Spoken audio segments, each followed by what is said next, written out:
para declarar, ó Deus, a nossa gratidão por aquilo que o Senhor é e tem feito em nossa vida.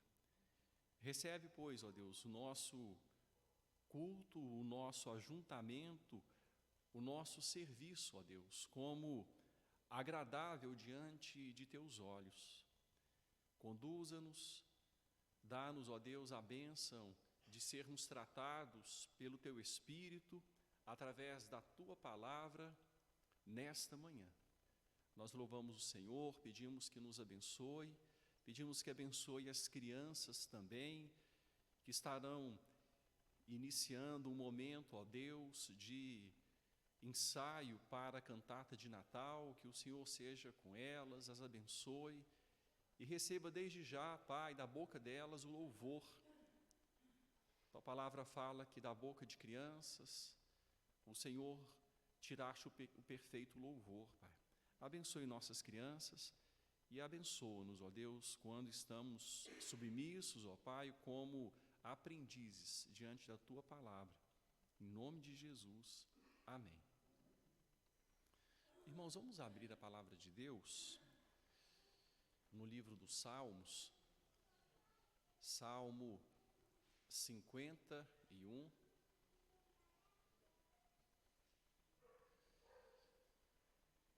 Foi compartilhado, irmãos, durante a semana, entre as crianças, que hoje, apenas antecipando esse aviso, pode ser que seja necessário para alguém, foi compartilhado durante a semana que hoje nossas crianças começariam um ensaio para o Natal, e esse ensaio se daria agora na abertura da escola dominical, antes do estudo, depois do estudo.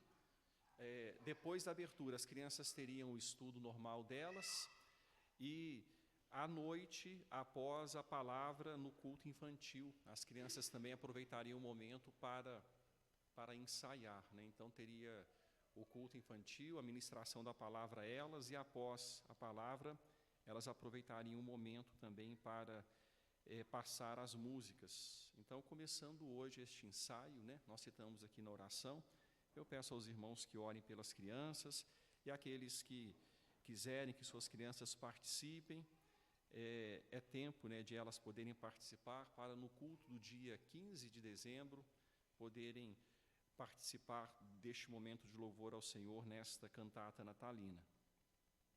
Salmos 51, versículos 1 a 12. Nós faremos esta leitura de forma responsiva, e eu gostaria que aqueles que pudessem se colocassem de pé para lermos a palavra de Deus. Salmo 51, de 1 a 12, leremos responsivamente a palavra do Senhor. Ao mestre do canto, salmo de Davi, quando o profeta Natã veio ter com ele, depois de haver ele possuído Batseba.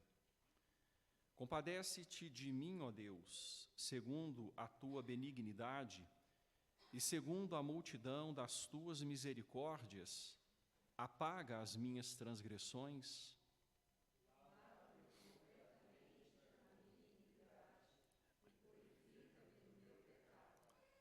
Pois eu conheço as minhas transgressões, e o meu pecado está sempre diante de mim.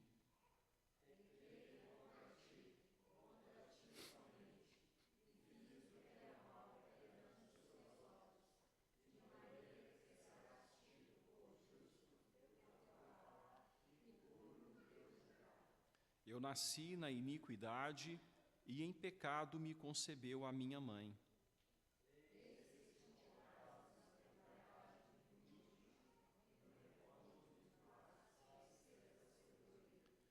Purifica-me com esopo e ficarei limpo, lava-me e ficarei mais alvo que a neve.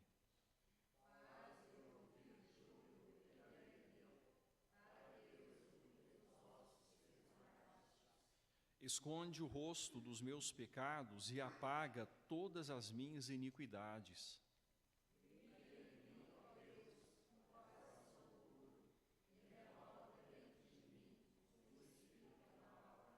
não me repulses da tua presença, nem me retires o teu Santo Espírito.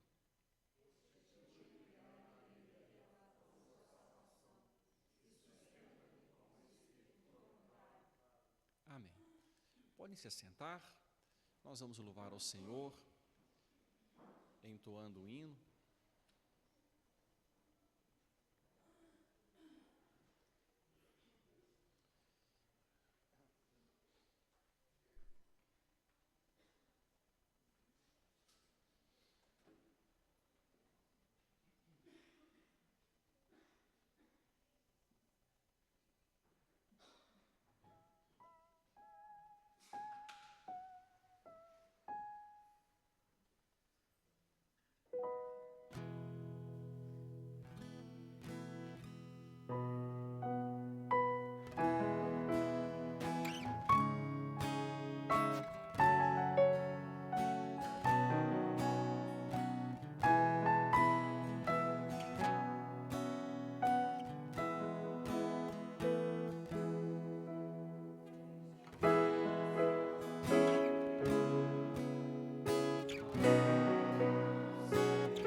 Amém. Vamos fazer uma oração. Mais uma oração. Eu peço a nossa irmã Patrícia Prado que nos conduza ao Senhor nessa oração.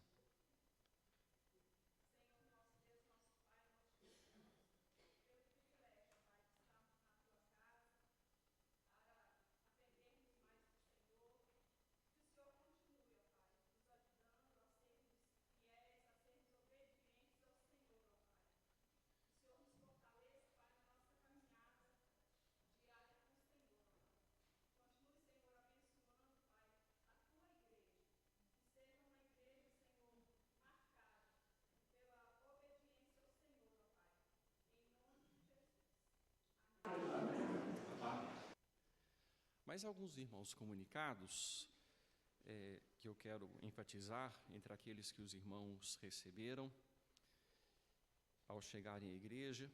Hoje à noite nós teremos aqui na igreja sede um momento de consagração de dízimos e ofertas, e teremos no ponto de pregação a ministração da Santa Ceia. Vamos iniciar hoje a ministração da Santa Ceia no ponto de pregação, e aos poucos, nós queremos estar acrescentando aquele lugar de adoração, lugar de leitura e pregação da palavra de Deus, a rotina normal de uma igreja. E hoje, a primeira vez, a ministração da Santa Ceia. E será sempre assim o nosso plano, aos segundos domingos de cada mês. À noite, aqui na igreja também, nós teremos às 18 horas, antes do culto, reunião plenária da SAF, Sociedade Auxiliadora Feminina. E as irmãs que fazem parte da SAF estão convidadas a participarem. E quanto à cantata de Natal com as crianças, nós já compartilhamos no início da escola dominical. E eu ressalto também os aniversariantes da semana. Hoje é aniversário do nosso irmão Diácono Rui. Parabéns ao Diácono Rui. Deus tem abençoado muito o Diácono Rui. Nós louvamos ao Senhor e que o Senhor continue cuidando, dando força, dando saúde, abençoando o nosso irmão em cada um dos seus passos. Hoje também é aniversário da nossa irmã Dona Juvenila. Dona Juvenila, creio que não está presente. No dia 11, amanhã, será aniversário do nosso irmão Osmar, no dia 12, da irmã Marilda, e no dia 15, do nosso irmão Eric. São os aniversariantes que completarão aniversário esta semana. Pedimos à igreja que, durante a semana, esteja se lembrando desses nossos irmãos em suas orações. E nós vamos também orar agora e acrescentar aqueles que estão em necessidades. Mais uma vez, vamos pedir pela mãe do nosso irmão Joel, que está em situação grave no hospital, para que Deus a conforte, a ampare, cuidando dela, cuidando também de toda a família. Nós vamos acrescentar uma pessoa por quem temos orado, que é o Ronaldo. O Ronaldo é um rapaz, é um senhor, na verdade, que já esteve à igreja algumas vezes no passado, frequentou por um tempo, e depois ele não permaneceu, mas ele foi submetido a uma cirurgia e está em recuperação no hospital. Vamos orar para que Deus o abençoe e que nesse tempo seja um tempo onde ele possa, quem sabe, estar renovando o seu relacionamento com o Senhor. Em momentos difíceis da vida, nós ficamos mais sensíveis a essas questões, percebemos a nossa finitude, a nossa fragilidade, e são tempos nos quais nós podemos ser levados a refletir sobre a nossa vida com Deus. Então vamos falar com o Senhor em oração, e após esta oração nós vamos estudar a palavra do Senhor. Agradecemos aos que nos visitam nesta manhã, sejam bem-vindos à casa de Deus. É uma alegria ter conosco pessoas para juntos podermos refletir sobre a palavra de Deus, aprender daquilo que Deus tem a compartilhar à nossa vida.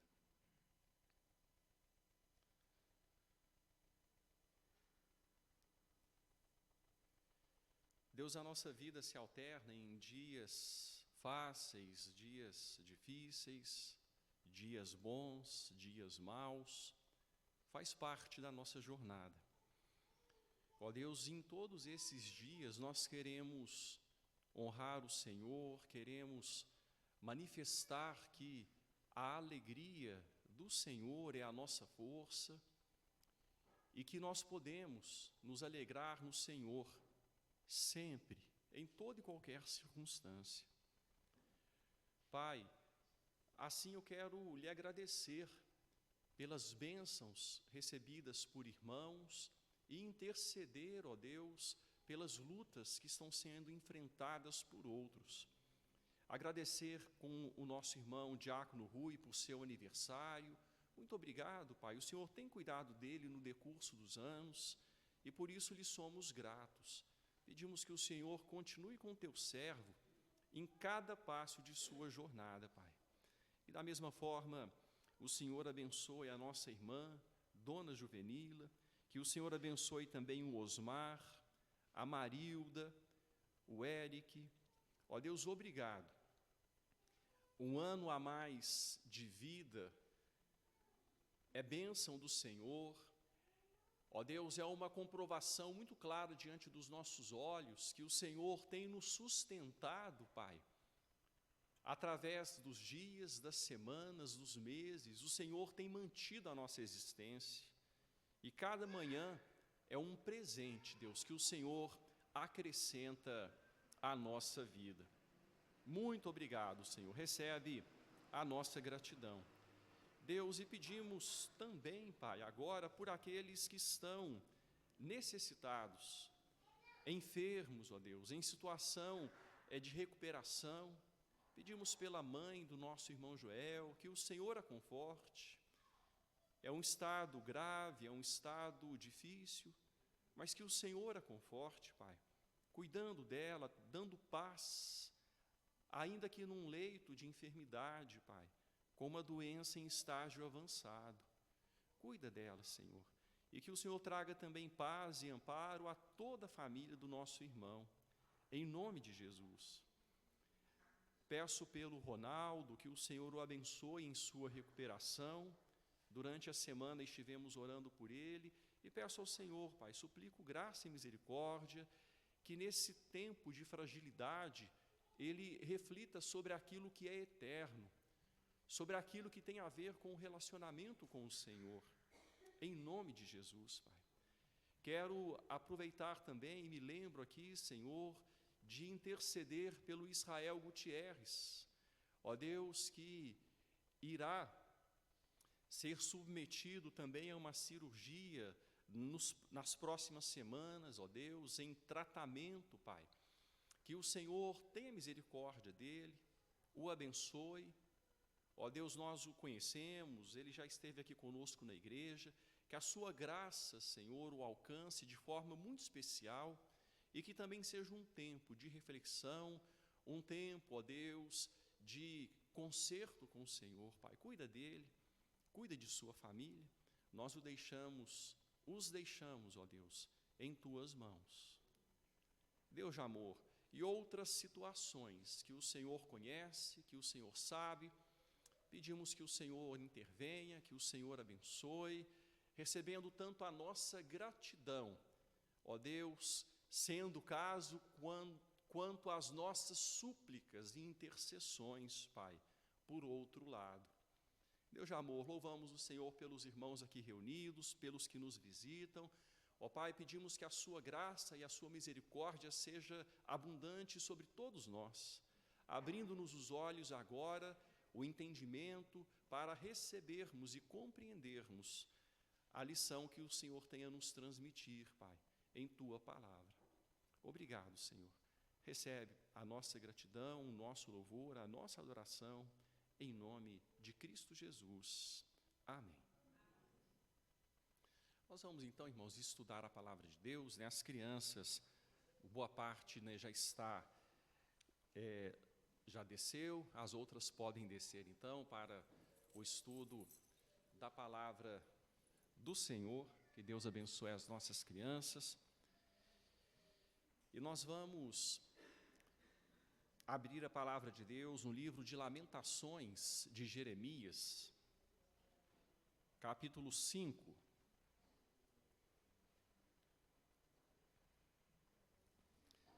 Isaías, Jeremias, Lamentações de Jeremias.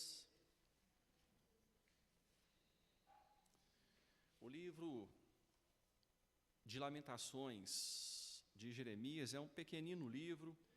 Na verdade, o próprio título fala a respeito do conteúdo, né?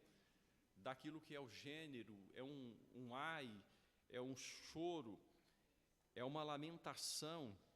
E Jeremias chora, lamenta o estado do povo de Deus.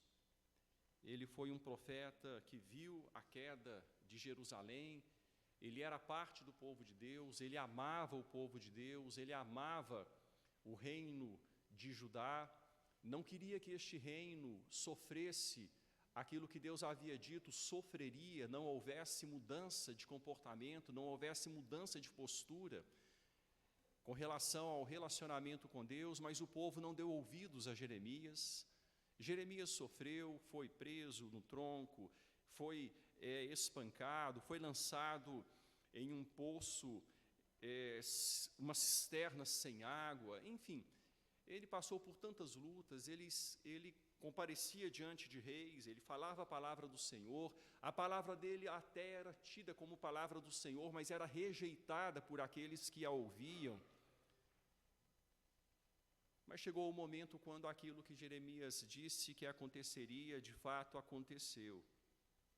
O povo começou a amargar um tempo de exílio, um tempo de cativeiro, um tempo de sofrimento devido ao pecado contra Deus. E nesta manhã nós vamos falar muito de pecado. É um tema bíblico bastante explorado nas Escrituras. Desde Gênesis até Apocalipse, a Bíblia fala repetidamente sobre pecado.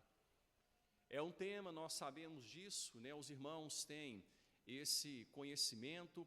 É um tema que, em muitos círculos evangélicos, cristãos, de forma geral, é um tema evitado, porque é um tema que, de certa forma, nos incomoda. Nós não queremos ouvir que somos pecadores. Nós não queremos ouvir que precisamos desesperadamente da graça, da misericórdia, do perdão de Deus, porque senão não há esperança para nós. Nós não queremos ouvir que somos maus por natureza. Não queremos ouvir. De certa forma, isso nos ofende, isso nos agride. Isso nos causa um certo pesar. Em muitos círculos das ciências, estudos nas áreas humanas, o pecado é tido como algo que atrasa, como algo que atrapalha, algo que obstrui o desenvolvimento humano. Deixa disso, não fale sobre isso. Para que isso? Vamos falar sobre aquilo que o homem tem de capacidade, de condição, de avançar, de lutar, de vencer. Se nós formos olhar, por exemplo, na internet, canais que têm grande popularidade, certamente não são canais de pessoas que falam contra o pecado, mas canais de pessoas que encorajam os outros, de pessoas que têm um discurso positivo, que têm um discurso que fala sobre vitória, que fala sobre alcançar sonhos, alcançar aspirações. Irmãos, mas não adianta maquiar aquilo que não vai ser mudado, senão por uma cirurgia pelo cirurgião dos céus. Não adianta. Maquiagem não resolve o problema do pecado. O pecado só é resolvido por meio de uma intervenção divina, que muda de dentro para fora, que muda o coração. O profeta Jeremias, ele vai chegar a dizer em outro texto o seguinte: pode acaso o etíope mudar a cor de sua pele? Ou o leopardo as suas manchas? Assim podereis fazer o bem estando acostumados a fazer o mal. O profeta Jeremias, ele chega a dizer, ainda aqui neste mesmo capítulo do qual nós vamos ler um texto, ele ora, ele diz: Senhor, converte-nos a Ti e seremos convertidos. Converte-nos a Ti e seremos convertidos. O problema do pecado é resolvido com a ação de Deus. E nós vamos falar um pouco sobre isso. E falar que todos nós, sem exceção, estamos sujeitos a padecer grande dor e angústia na nossa vida por causa do pecado. Todos nós, indistintamente, estamos sujeitos a amargar dores, tornar a nossa vida pior, mais sofrida, mais angustiosa, por causa de ações nossas que podem ser denominadas pecado. Então, nós vamos fazer a leitura em Lamentações, capítulo 5, versículos 16 e 17.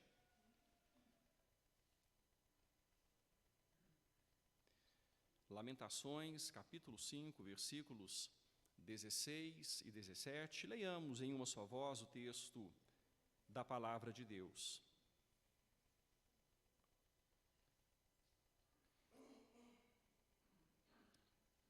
Leamos: Caiu a coroa da nossa cabeça. Ai de nós, porque pecamos. Por isso caiu doente o nosso coração.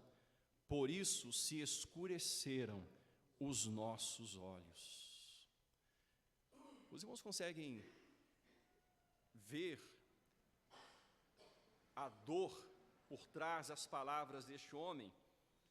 Talvez depois da leitura dos 52 capítulos do livro do profeta e dos primeiros 4 capítulos das Lamentações, você consiga ver de uma forma muito forte a dor desse homem, ao dizer o que disse aqui, no final deste 5º capítulo de Lamentações: caiu a coroa da nossa cabeça. Ai de nós, porque pecamos. Foi contra o pecado que ele disse em todo o conteúdo do seu livro profético de 52 capítulos. Por isso caiu doente o nosso coração. Por isso se escureceram os nossos olhos. Vamos, irmãos, agora para 2 Samuel. Voltar à história que temos estudado nas últimas semanas. 2 Samuel, capítulo 7. Nós estamos dentro da teologia bíblica do Antigo Testamento, estudando acerca do momento da monarquia em Israel. Estamos na altura onde Davi está sendo melhor conhecido por nós, chamado de mavioso salmista de Israel, o rei mais glorioso, o homem através do qual Deus permitiu que Israel alcançasse sua maior extensão territorial, através ou sob o reinado de quem Israel recebia impostos dos reinos circunvizinhos. Israel usufruiu de uma glória como nunca antes, nem nunca depois, através do reinado de Davi. Davi, quando se olhava para ele como pessoa, não tinha muito a oferecer, tanto é que, numa família numerosa de irmãos, quando o profeta de Deus, Samuel, foi enviado para ungir o novo rei de Israel, seu pai nem fez questão de chamá-lo.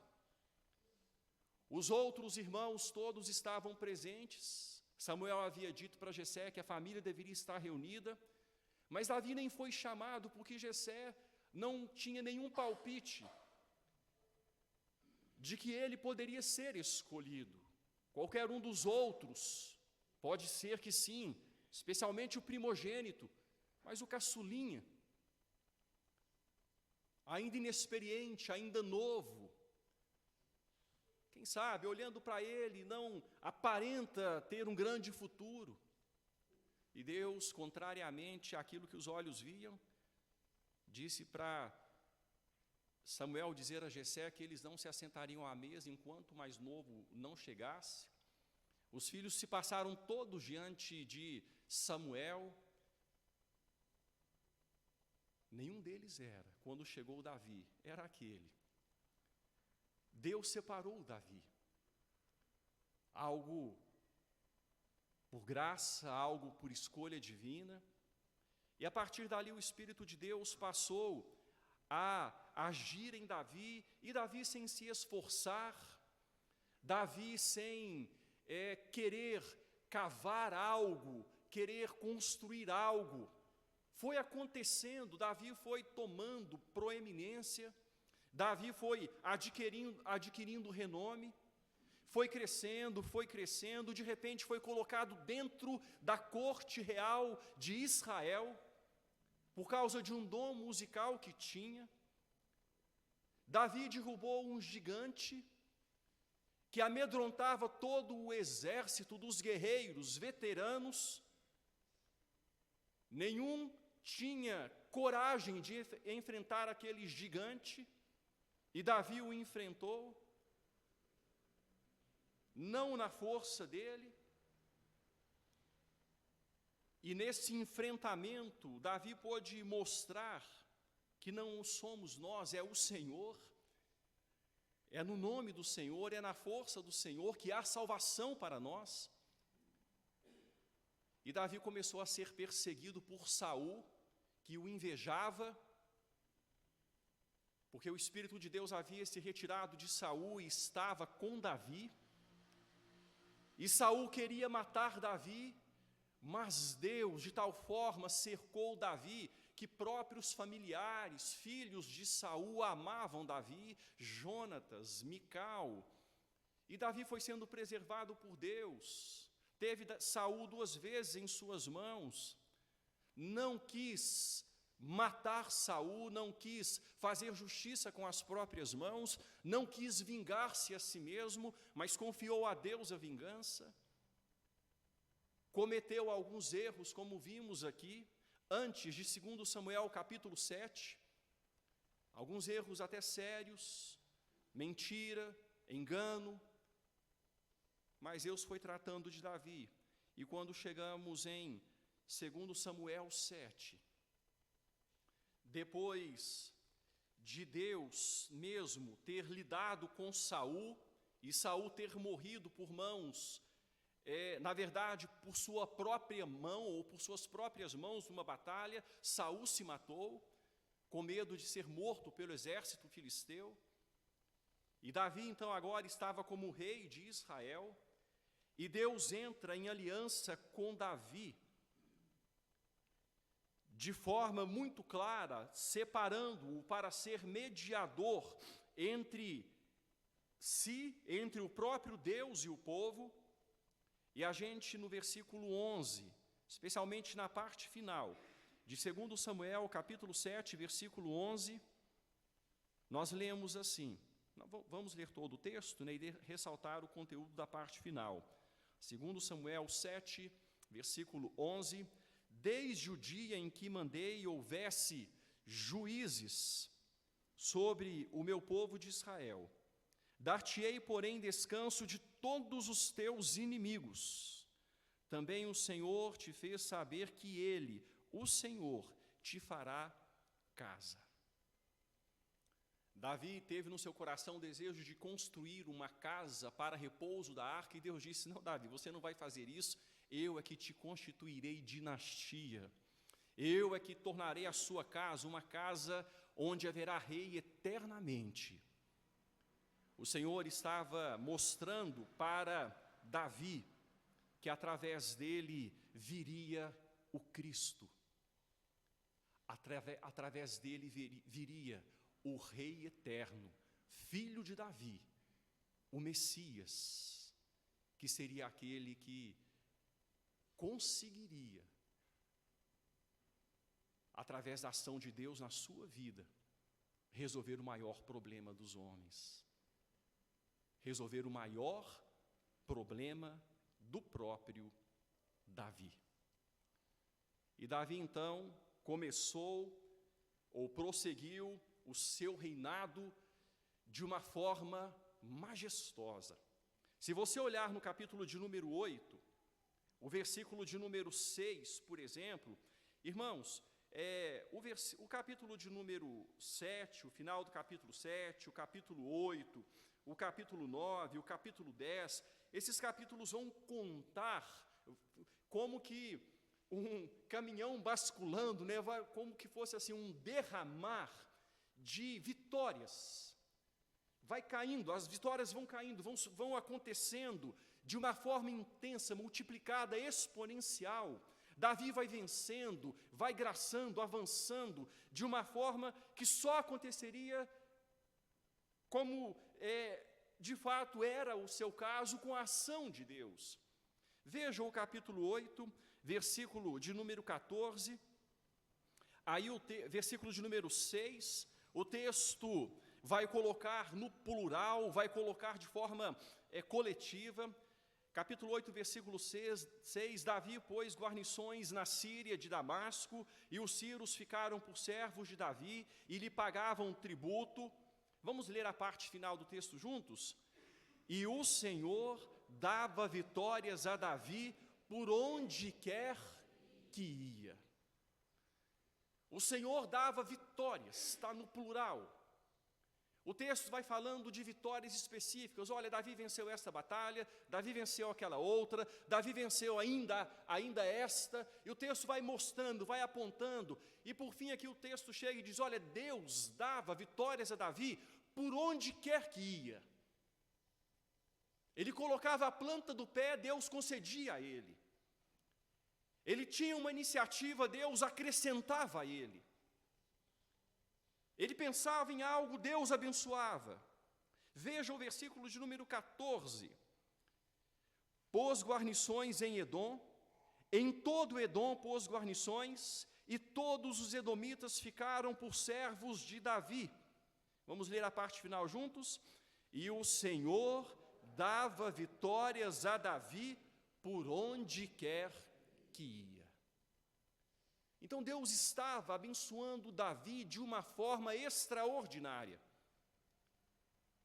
O Senhor dava vitórias a Davi por onde quer que ia.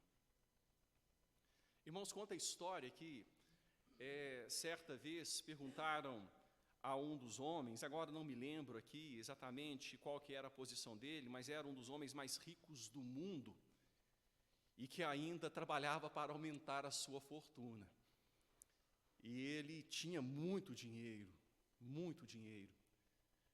E alguém perguntou para ele, então, olha, quanto mais de dinheiro é necessário? Aí ele virou para o repórter e disse, só mais um pouquinho. Quanto mais é necessário, só mais um pouco.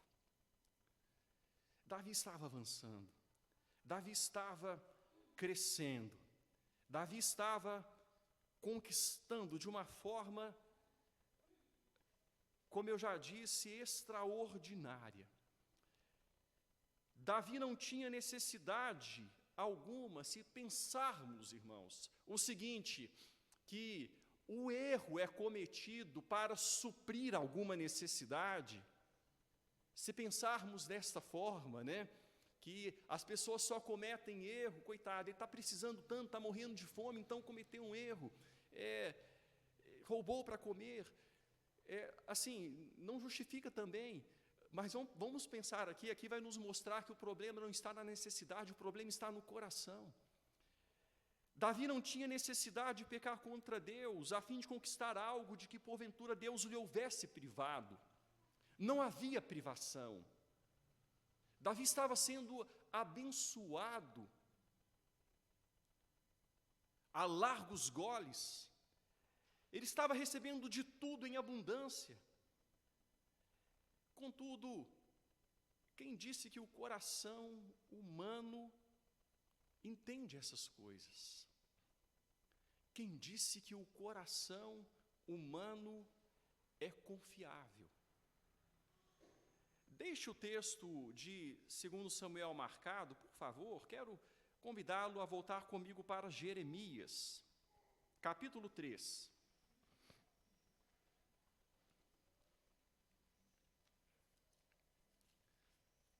Jeremias, capítulo 3, capítulo 17, perdão, irmãos, capítulo 17, o versículo inicial será o versículo 3.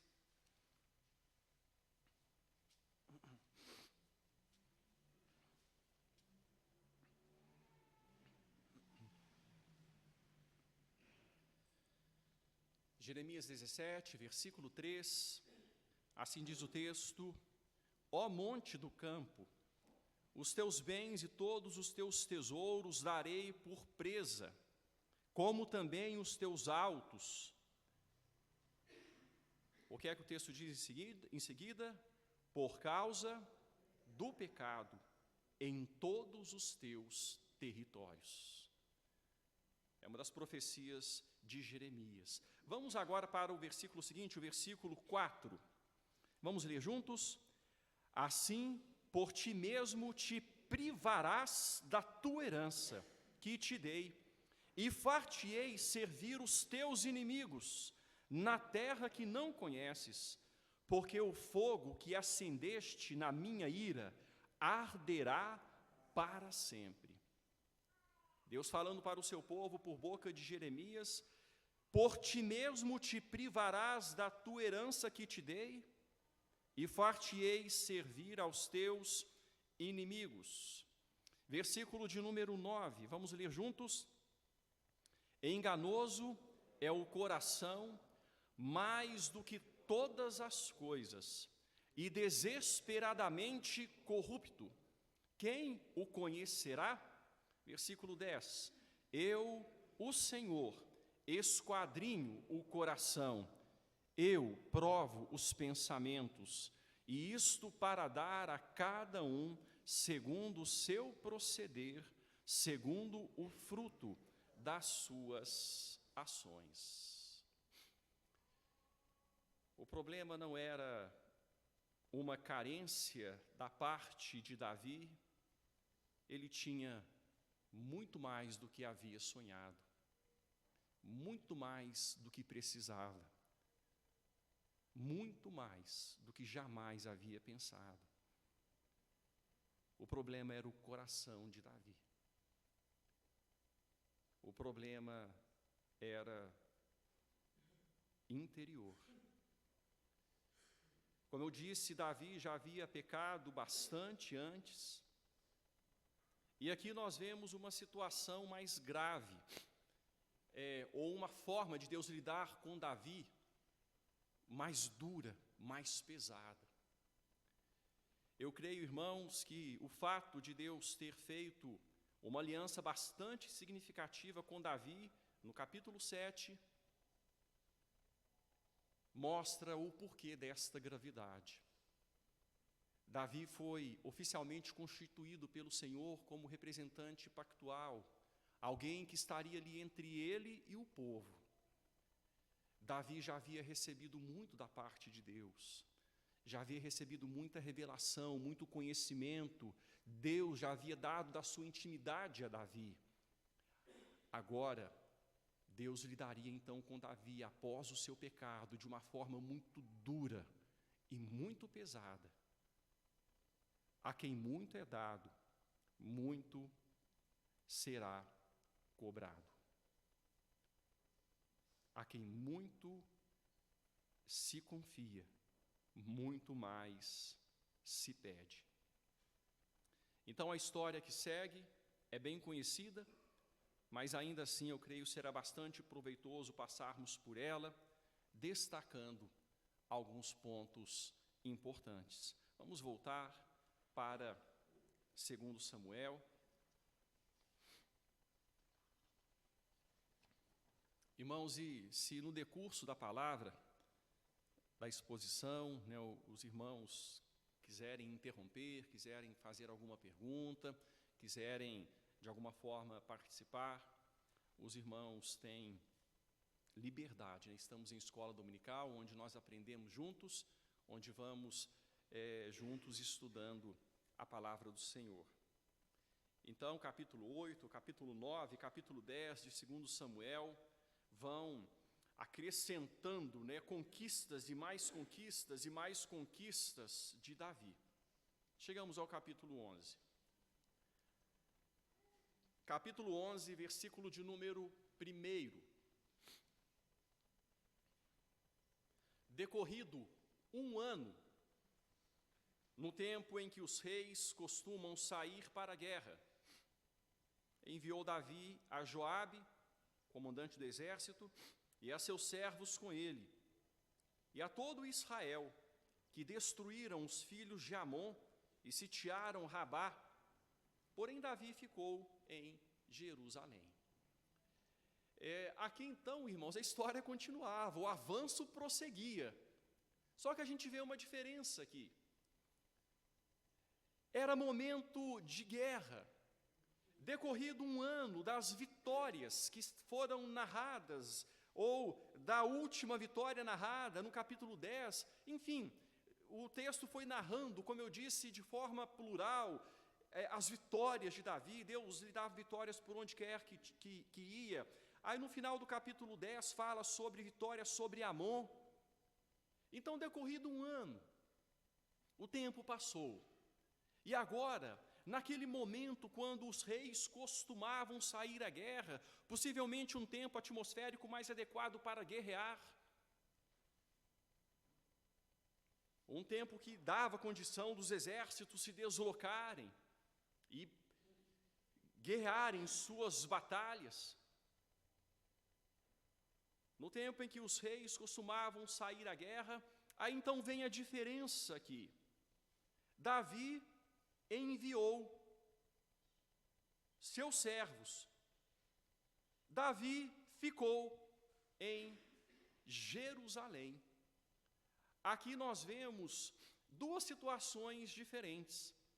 Davi envia e Davi fica.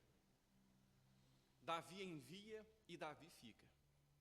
Ele envia Joabe com os seus servos e todo Israel, e ele fica em Jerusalém. Quando, irmãos, nós pensamos neste primeiro versículo aqui, estamos, um primeiro momento, quando há algo mais específico nesse sentido, quando Davi, de certa forma, terceiriza deveres, relaxa a guarda de responsabilidades.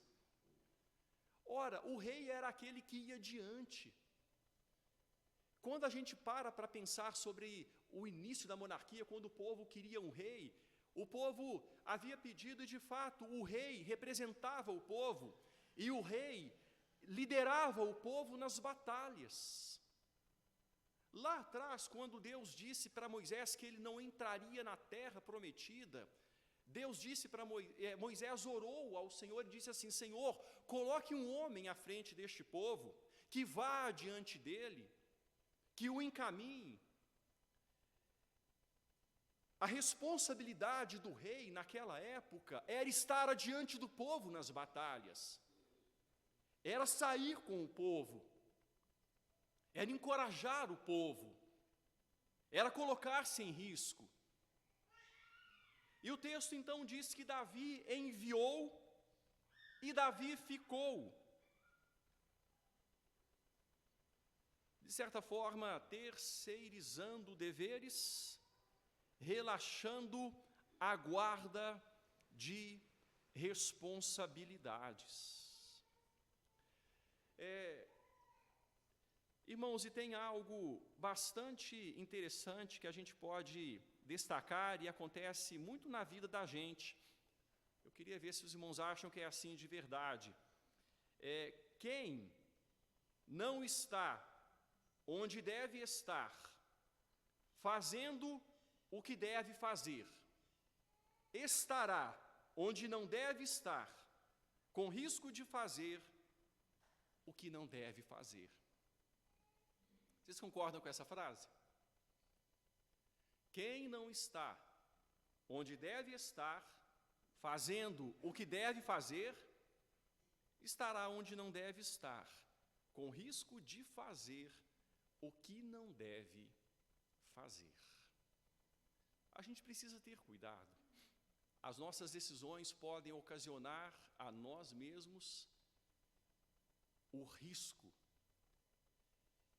de fazer aquilo que não devemos fazer e de pecar contra o nosso Deus.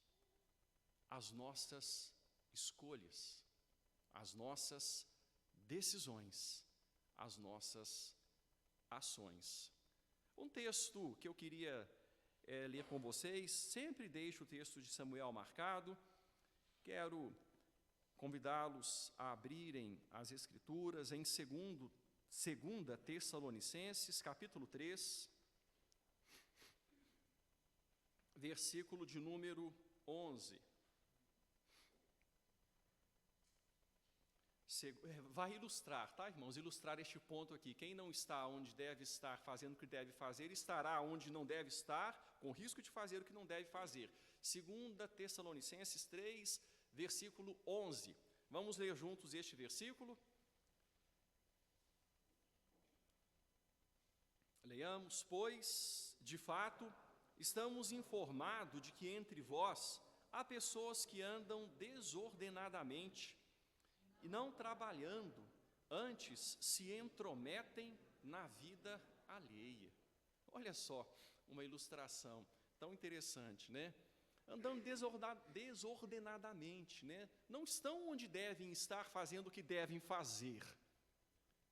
Então, estão se intrometendo na vida alheia. Estão onde não devem estar, fazendo o que não devem fazer, né? Estão com tempo, né? Estão com tempo. E vão fazer o que não deve fazer. Tem um autor que diz o seguinte, que em campos de batalha, quem está na linha de frente não tem tempo para trivialidades, né? Não tem tempo para ficar achando problema, para ficar achando dificuldade, para reclamar do capitão.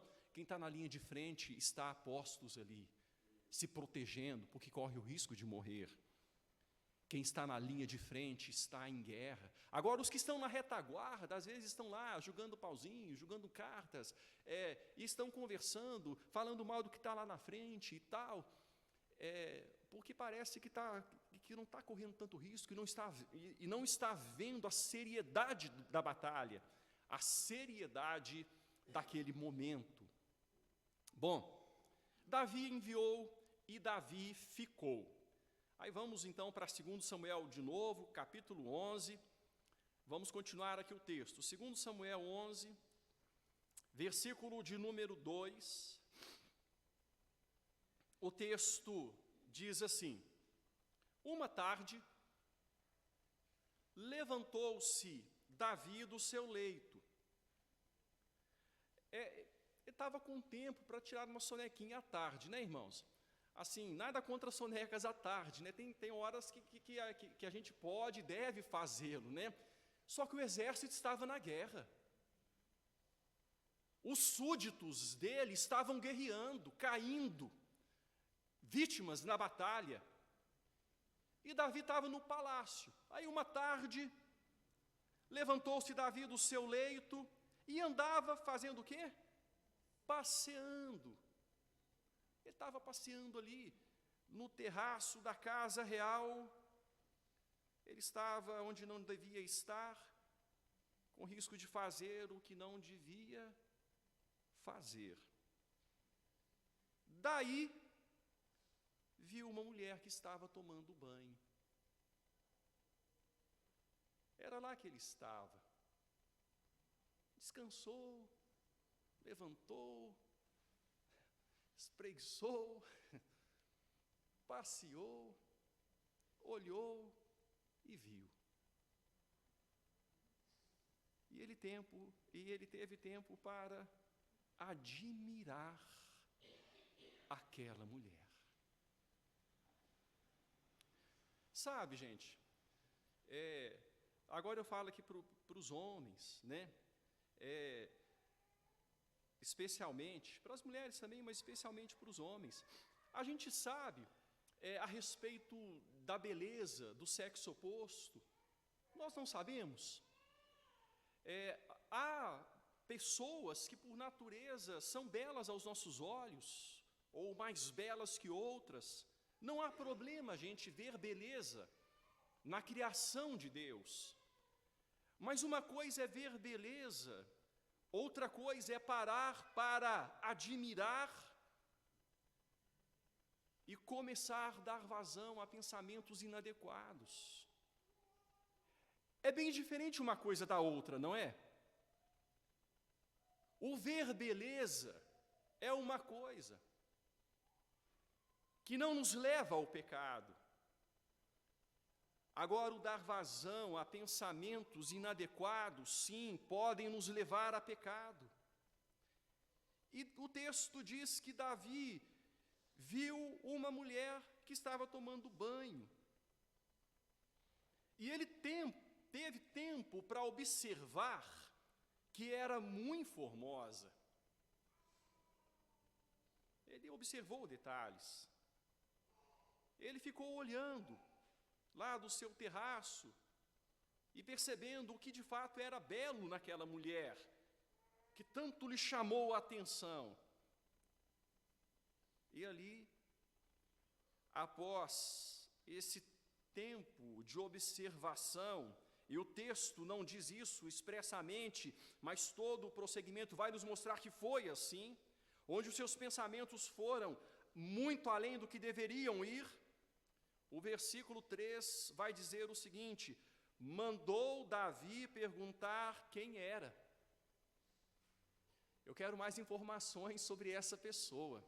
Eu quero entender, eu quero saber mais acerca de tal mulher. Mandou Davi perguntar quem era. Ora, tudo bem, ele era rei, ele tinha os seus emissários, os seus servos, e eles lhe trouxeram a resposta. É Batseba, filha de Eliã e mulher de Urias, o heteu. A resposta veio.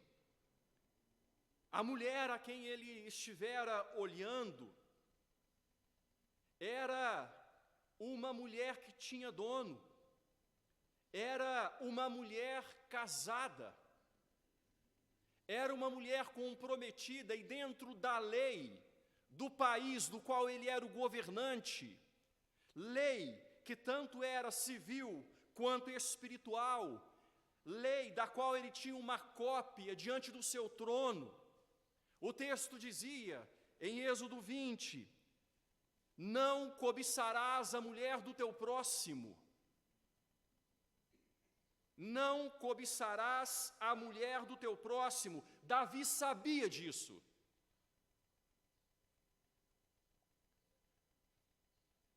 Davi tinha esse conhecimento, ele era estudioso da lei, como o rei deveria ser. Havia diante dele uma cópia da lei. E quando ele mandou o mensageiro perguntar quem é essa mulher, e veio-lhe a resposta: essa mulher é filha de fulano de tal, é mulher de fulano de tal, e o fulano de tal estava na guerra, lutando no exército.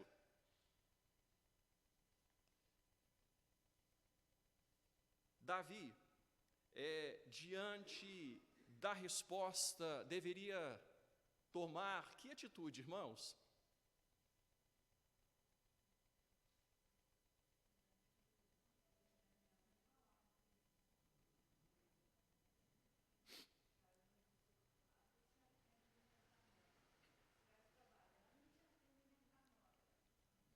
Mas diante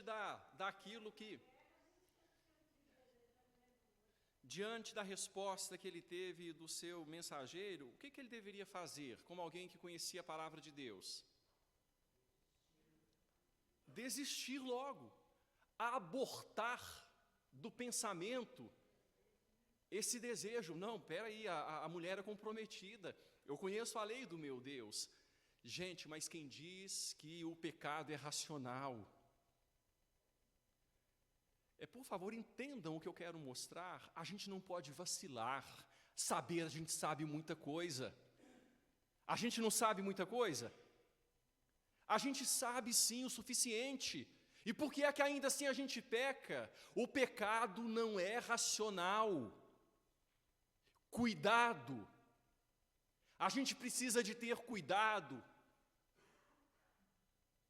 Essa semana, conversando com um irmão, ele compartilhava comigo sobre sua igreja de origem. Ele falava: ô pastor, esse presbítero era um homem tão abençoado na igreja, era tão abençoado, e ele dirigia a mocidade, e assim, quando ele pregava, você precisa de ver como que aquele homem falava da parte de Deus. E aquele homem foi transferido, ele foi promovido no seu emprego, ele foi para outra cidade.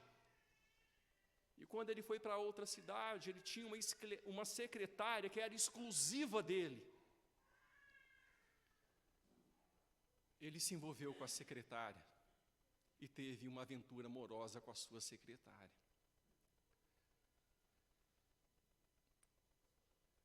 Irmãos, o pecado não é racional, a gente sabe. A gente precisa ter cuidado, é por isso que a Bíblia fala para a gente sempre e repete: cuidado, cuidado. Aquele que está em pé, olhe para que não caia. Abra a sua Bíblia em Tiago, mantendo sempre o texto de Samuel, a sua Bíblia em Tiago, capítulo 1.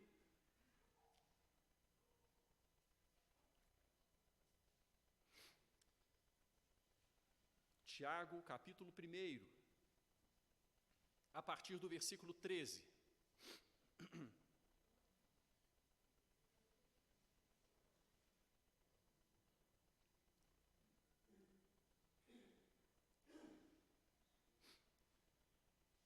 Tiago 1, a partir do versículo 13, vamos fazer a leitura do versículo 13.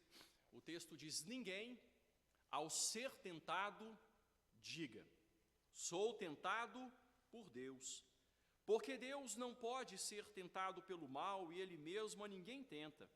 Versículo 14, ao contrário, cada um é tentado pela sua própria cobiça, o desejo interno.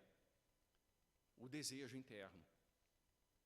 Cada um é tentado pela sua própria cobiça, quando esta o atrai e seduz, desarma, ludibria as defesas, igual a uma doença autoimune que consegue enganar o organismo, ludibriar as defesas e atacar a pessoa. O pecado atrai, a cobiça atrai, a cobiça seduz. Aí vem o versículo 15. Então a cobiça, depois de haver concebido, ela gera no interior. É por isso que o Senhor Jesus Cristo disse: aquele que olhar para uma outra pessoa com intenção impura, no seu coração já adulterou. Aquele que tiver ódio no coração já é assassino, porque está ali o assassino em potencial. Então, o texto diz: a cobiça, depois de haver concebido no interior, dá a luz exteriormente a quem? O pecado. E o pecado, uma vez consumado, gera. Não há outro filho do pecado, não há outro produto do pecado, senão a morte. O pecado é destruidor, ele traz prejuízos diversos para a vida daquele que o comete, especialmente se aquele que o comete poderia tê-lo evitado. Então Davi, voltando para 2 Samuel, capítulo 11, versículo de número 3, o texto fala que Davi pediu para perguntar quem que era, ele queria informações, e chegou a informação. Ela é mulher do seu soldado, Davi, que está lá na guerra lutando. Ela está sozinha porque o seu soldado, o homem que está lutando pelo seu reino, né, que está debaixo do estandarte do reino de Israel, está lá na guerra lutando. Mulher de Urias, o heteu. Versículo 4. Davi não interrompeu o processo, não abortou a fantasia, não abortou o pensamento malicioso, não combateu a cobiça. O que será que Davi pensou, irmãos? O que será que Davi pensou? Eu acho que ele não pensou, sabe? Quem peca não pensa, não é? Quem peca evita pensar, sabe? A pessoa que peca, às vezes vem a consciência e vem o Espírito Santo, né? Para o não cristão, só a consciência. Para o cristão, a consciência e o Espírito Santo. Então, quando vem o Espírito Santo lá no coração, o cristão finge que não está acontecendo nada, despista, né? Sabe? Quando você está despistando, finge que não está acontecendo nada. Então, eu acho que Davi não pensou. Porque se tivesse pensado, não faria o que fez. A gente age do mesmo jeito quando a gente peca frontalmente contra Deus, deliberadamente contra Deus. A gente finge que não sabe, a gente evita trazer à memória aquilo que a gente já sabe, porque o pecado, ele luta contra a nossa razão. O pecado, ele deixa de lado a nossa razão. Davi enviou mensageiros que a trouxessem. Davi enviou mensageiros que a trouxessem. Irmãos, ele era rei. Ele tinha autoridade para fazer isso. Não sei que desculpa foi dada, o que é que o mensageiro disse para aquela mulher, não sei. O texto só diz que ele mandou mensageiros que a trouxessem. Ela veio e ele se deitou com ela.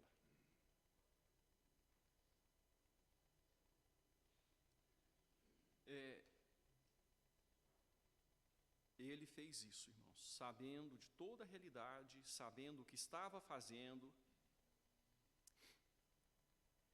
Ela veio, ele se deitou com ela, ela permaneceu um tempo no palácio para se purificar da sua imundícia, segundo a lei cerimonial. Interessante que a lei cerimonial aqui, não sei se Davi disse que tinha que guardar a lei cerimonial, né? Porque a pessoa que peca muitas vezes continua achando que está tudo bem e outras coisas continua guardando, mas não mexe no seu pecado. Depois de ela ter se purificado, ela voltou para a sua casa. O tempo foi passando, as semanas foram passando, e no versículo 5, nós vemos que a mulher concebeu, no mês seguinte, não ovulou. É isso, né? Não ovulou, a mulher concebeu, e ela mandou dizer a Davi: estou grávida. O pecado estava produzindo morte. E literalmente foi morte, a gravidez foi para a morte. Mas ela mandou a dizer a Davi: estou grávida. Davi já havia infringido a lei do Senhor no mandamento de cobiçar, no mandamento de adulterar. Não adulterarás. 7º mandamento. Não cobiçarás. Davi também, creio que o 10º mandamento. Davi estava, então, em infração contra Deus nesses mandamentos e se tornou uma espiral descendente, se tornou um lamaçal de lama que ele foi tendo que cometer outros pecados, porque ele queria preservar a sua reputação e o seu nome. Ele queria que o seu nome fosse preservado. Ele não queria que isso fosse conhecido de outros. Ele queria continuar sendo o salmista Davi, o homem segundo o coração de Deus. Mas a mulher mandou dizer a Davi que ela estava grávida.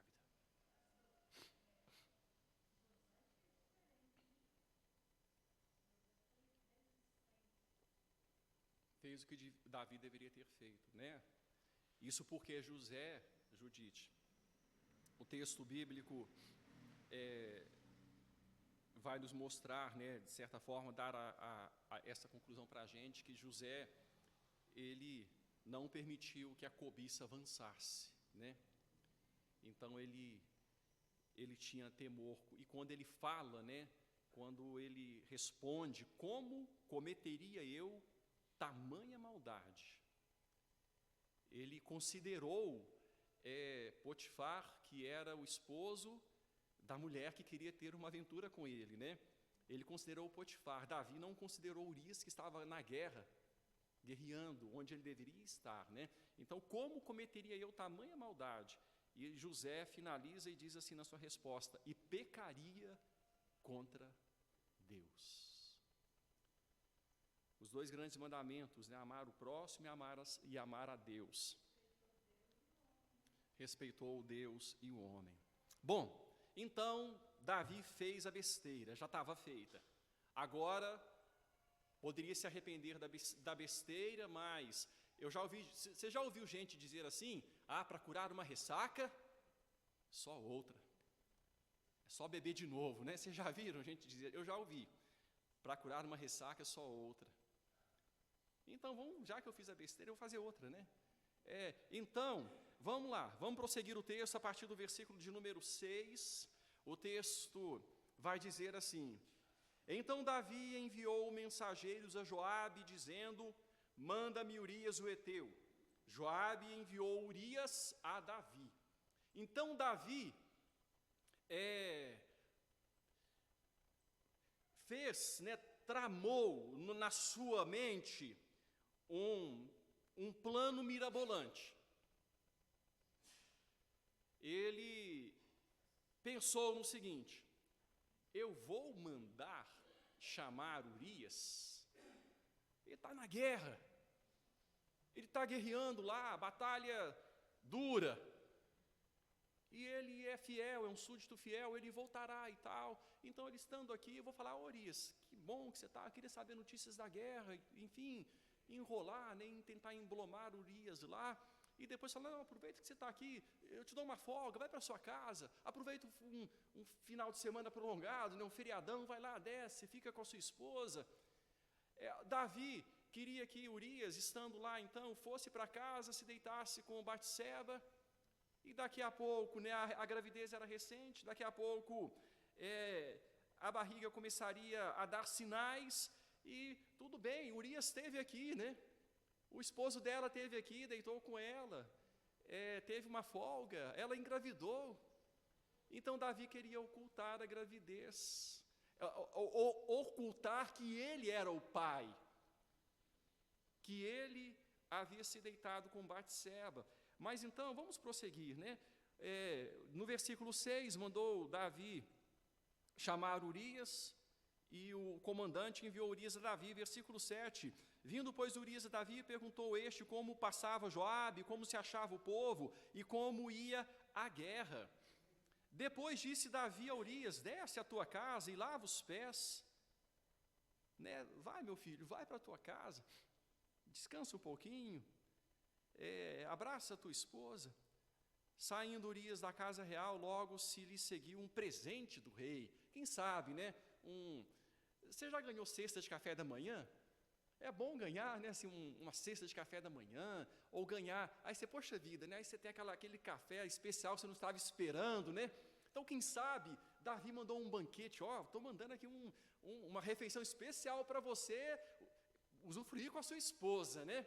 Davi vai e manda um presente para Urias. Seguiu um presente do rei. Oh, que rei bondoso. Porém, Urias se deitou à porta da casa real com todos os servos do seu senhor e não desceu para a sua casa. Gente, foi essa a atitude de Urias. Fizeram-no saber a Urias, dizendo: Urias não desceu à sua casa. Então disse Davi a Urias: não vens tu de uma jornada, porque não desceste à tua casa? Versículo 11, irmãos, eu acho que foi uma punhalada no coração de Davi. Veja o versículo 11, respondeu Urias a Davi: a arca, Israel e Judá ficam em tendas. Joabe, meu senhor, e os servos do meu senhor estão acampados ao ar livre. E hei de eu entrar na minha casa para comer e beber e para me deitar com minha mulher? Tão certo como tu vives e como vive a tua alma, não farei tal coisa. Irmãos, que honra, que homem de brio. Urias responde assim, talvez isso foi entrando como um punhal no coração de Davi. A arca, Israel, Judá estão em tendas, Joabe, os servos do meu senhor estão acampados ao ar livre. Davi está tirando soneca à tarde, Davi está passeando no terraço, Davi está desejando mulher do próximo, Davi está cometendo adultério com a mulher do próximo. Tão certo como vives e como tu vives e como vive a tua alma, não farei tal coisa.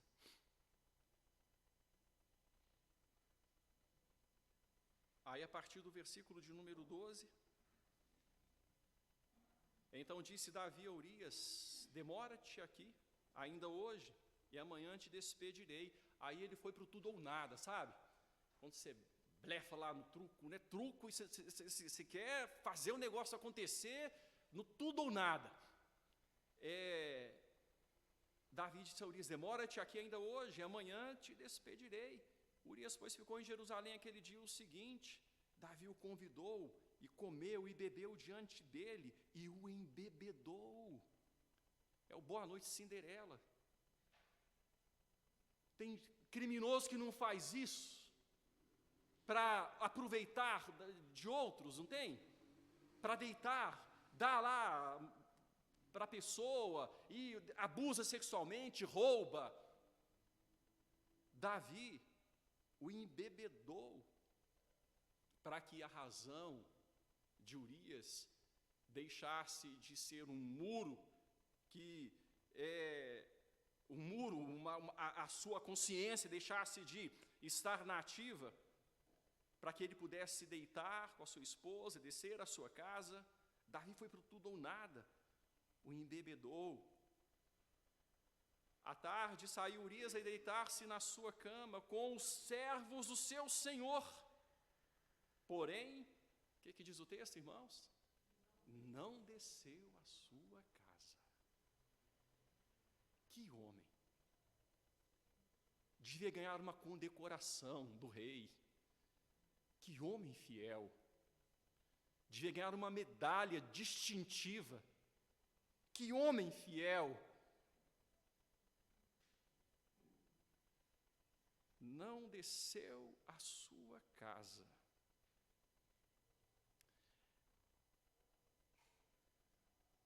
Irmãos, Davi está irreconhecível. Quem é esse homem aqui? É o mesmo que foi chamado segundo o coração de Deus? Quem é esse homem?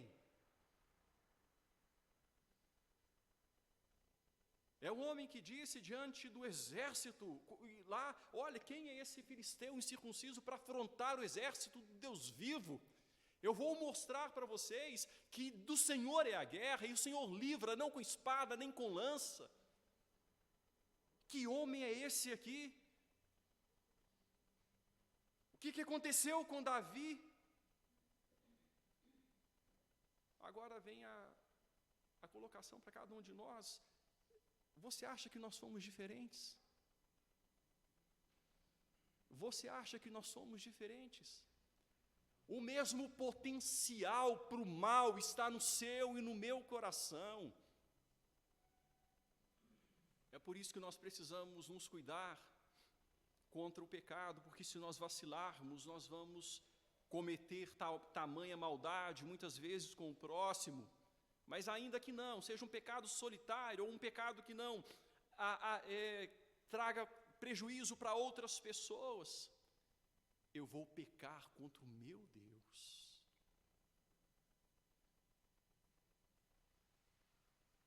O Senhor Jesus Cristo disse para os discípulos lá no Getsêmani: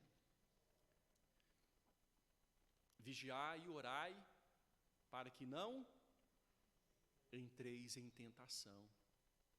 O espírito, na verdade, está pronto, mas a carne é fraca.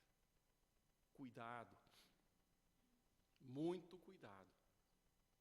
Vigiai e orai, para que não entreis em tentação. O espírito, na verdade, está pronto, mas a carne é fraca. Vamos prosseguir, irmãos, a partir do versículo 14. A partir do versículo 14, então, o texto vai mostrar que Davi continua na sua lista de quebra de mandamentos. Aí o texto diz assim: pela manhã Davi escreveu uma carta a Joabe, lhe a mandou por mão de Urias. Escreveu na carta dizendo: ponde Urias na frente da maior força da peleja. Gente, Davi está fazendo isso com aquele homem que foi tão fiel, daquele homem que foi tão zeloso.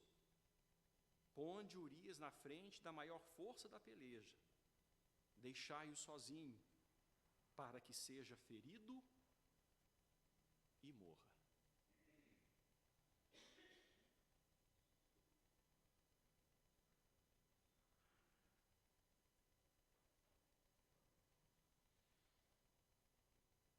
Tudo bem, foi esta a orientação que foi dada. Joabe se tornou cúmplice do pecado de Davi. Joabe foi, diferentemente, vocês lembram quando nós estudamos sobre Jonatas e Saul, que Saul queria matar Jonatas, aí o exército falou: não, você não vai matar Jonatas, não. Você não vai matar Jonatas, aquele por meio de quem Deus realizou tão grande livramento em Israel hoje, você vai matar Jonatas? O exército se levantou contra a ideia do louco Saul. Só que aqui Joabe não se levantou contra a ideia do louco Davi. Louco no momento por causa do pecado. Joabe foi e anuiu a ideia de Davi. Ele poderia: não, Davi, eu não vou fazer isso com Urias, não. Eu não vou fazer isso com ele, não. Por que faria isso com este homem? Um guerreiro leal, um soldado valente, um herói de guerra. Não, mas aí foi Davi, mandou, tudo bem, escreveu a carta para que fosse colocado e morresse. Aí versículo de número 16, tendo pois Joabe sitiado a cidade, pôs Urias no lugar onde sabia que estavam homens valentes. Saindo os homens da cidade, pelejando com Joabe, caíram alguns do povo, dos servos de Davi, e morreu também Urias o heteu. E morreu também Urias o heteu. Então Joabe, versículo 18, enviou notícias e fez saber a Davi tudo o que se dera na batalha. Deu ordem ao mensageiro, dizendo: se ao terminares de contar ao rei os acontecimentos desta peleja, suceder que ele se encolerize e te diga: por que vos chegastes assim perto da cidade a pelejar? Não sabíeis vós que haviam de atirar do muro? Quem feriu Abimeleque, filho de Jerubezete?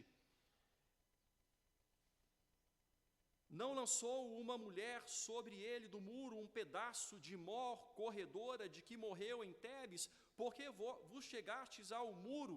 Então dirás: também morreu teu servo Urias o heteu. Partiu o mensageiro e chegando, fez saber a Davi tudo o que Joabe lhe havia mandado dizer. Disse o mensageiro a Davi: na verdade, aqueles homens foram mais poderosos do que nós e saíram contra nós no campo, porém nós fomos contra eles até a entrada da porta. Então os flecheiros, o alto do muro, atiraram contra teus servos e morreram alguns dos servos do rei, e também morreu o teu servo Urias o heteu. Percebam que o soldado, né, o mensageiro, não seguiu as ordens de Joabe direitinho, não. Ele já foi direto colocando Urias o heteu aqui para evitar a cólera de Davi, né? Já foi colocando: morreu Urias e heteu. Quem sabe o negócio já estava correndo, né? A boca miúda, como dizem por aí. Quem sabe alguma coisa já estava em domínio público, não sei. O fato é que o servo logo já disse: e Urias o heteu morreu. Bom, ok, morreu Urias o heteu. Agora Davi quebra o mandamento: não matarás. Davi mata, se torna assassino. Homicídio doloso. Davi se torna assassino a sangue frio. Preocupado com sua reputação, Davi vai de mal a pior. Aí versículo 25 diz: Davi ao mensageiro: assim dirás a Joabe, não pareça isto mal aos teus olhos, pois a espada devora tanto este como aquele. Intensifica a tua peleja contra a cidade e derrota, e tu anima Joabe. Então Davi dá uma palavra, né, como que se nada estivesse acontecendo. Não é assim mesmo, na batalha é assim que acontece. Um dia morre um dia morre outro, mas anima Joabe, prossigam. No tempo em que os reis costumavam sair à guerra, o exército estava na guerra, as coisas estavam acontecendo lá. As coisas estavam em prosseguimento. Aí versículos 26 e 27. Ouvindo, pois, a mulher de Urias que seu marido era morto, ela o pranteou. Fica aqui uma dúvida, irmãos. Será que Batseba tomou conhecimento dos detalhes? Será que Davi teve coragem de contar para ela depois o que aconteceu? Será? Ela pranteou, o marido dela morreu. Ela chorou, pranteou seu marido, estava enlutada, quem sabe com vestes de luto ali. Aí o bondoso Davi, né, o versículo de número 27, passado o luto, Davi mandou buscá-la e a trouxe para o palácio. Tornou-se ela sua mulher, e lhe deu à luz um filho. Então, coitada, viúva, né? Viúva. Davi já havia tomado uma viúva antes, só que não foi ele que matou Nabal, foi Deus que havia matado Nabal. Aí ele tomou Abigail, a viúva, como esposa, só que agora ele matou o marido dela. E tomou como esposa. Trouxe para o palácio. Então, está tudo encoberto. Está tudo encoberto.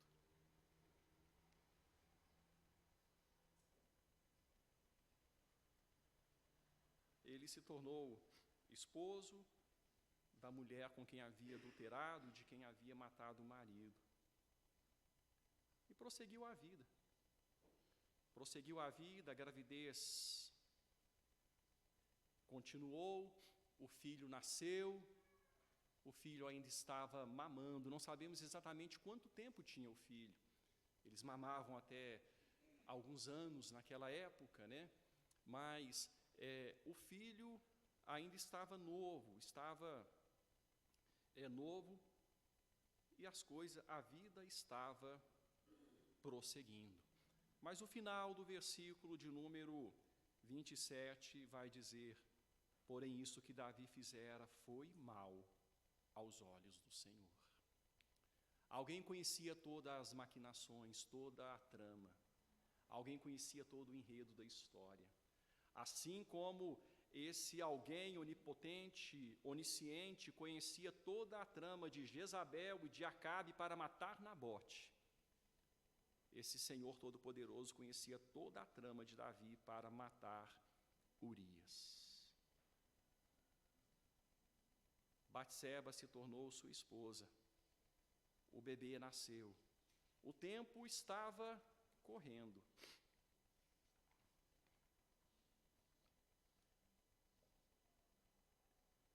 Deus havia sido desagradado. Davi, por um tempo, parece ter se esquecido de Deus. Não é, irmãos? Ele estava irreconhecível. Vejam o que o pecado pode causar na vida de alguém. vejam o poço de perdição, o tremedal de lama, o caminho de morte. Na hora do pecado agimos assim. Na hora do pecado nos esquecemos de Deus.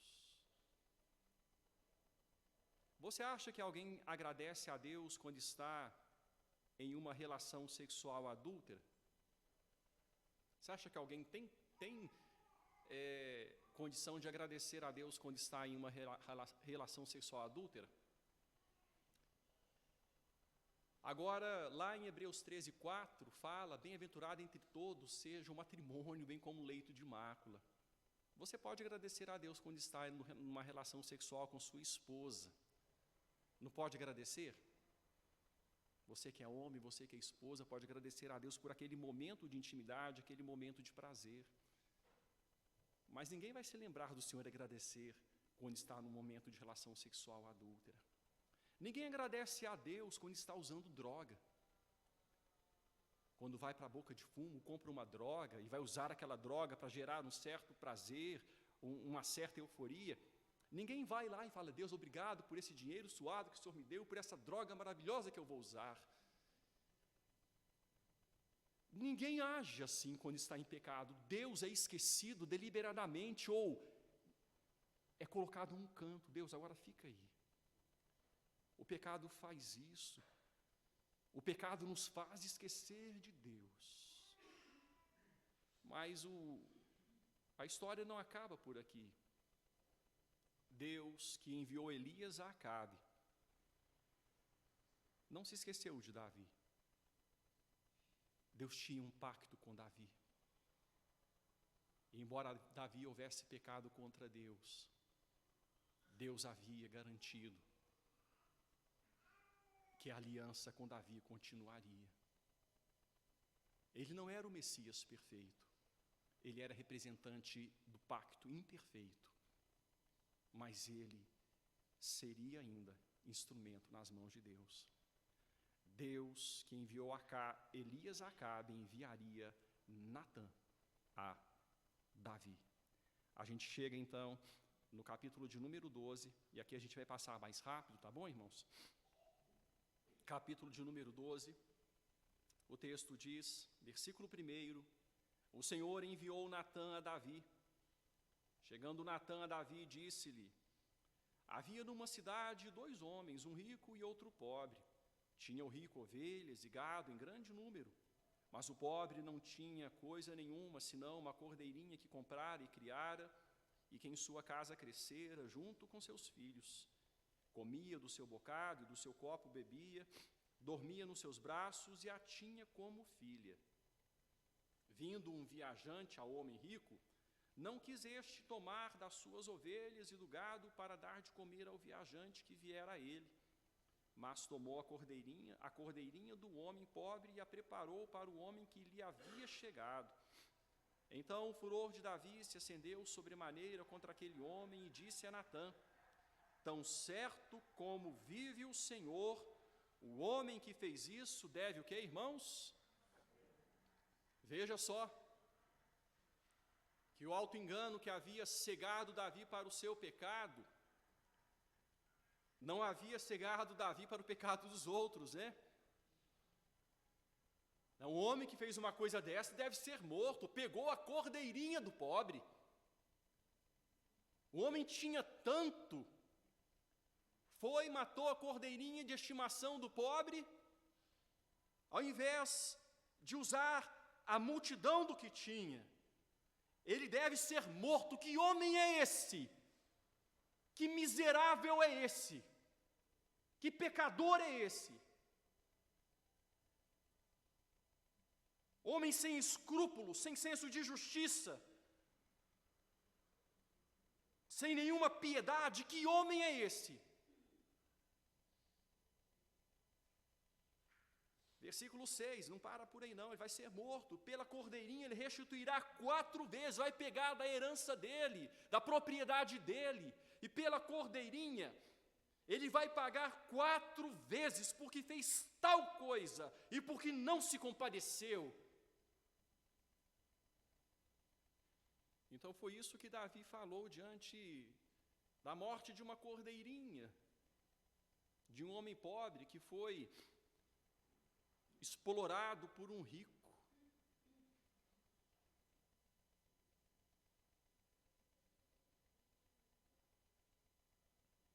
Que homem é esse? Ah, se eu pego! Aí então Natan responde no versículo 7. Tu és o homem. Então disse Natan a Davi: tu és o homem.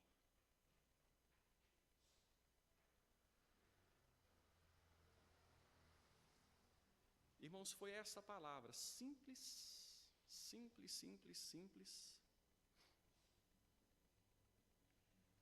mas igual a honra de Urias deve ter sido como uma punhalada no coração de Davi agora, essa palavra de Natan deve ter sido como punhais entrando no coração, nas entranhas de Davi. Tu és o homem, tu és o homem. E Deus dava vitórias a Davi por onde quer que ia. E Deus dava vitórias a Davi por onde quer que ia. E Deus dava vitórias a Davi por onde quer que ia. O texto bíblico vai dizendo assim, ia dizendo assim como vimos no começo. E Davi foi avançando, e onde Davi colocava a planta do pé, Deus concedia, e o reino foi avançando. Aí então Natan prossegue.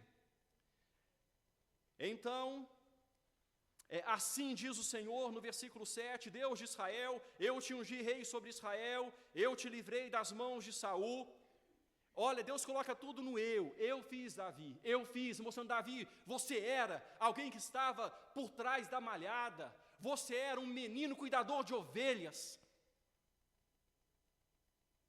Eu te ungi rei, eu te livrei das mãos de Saul, dei-te a casa do teu Senhor, as mulheres do teu Senhor nos teus braços, também te dei a casa de Israel e de Judá, e se isso fora pouco, eu teria acrescentado tais e tais coisas.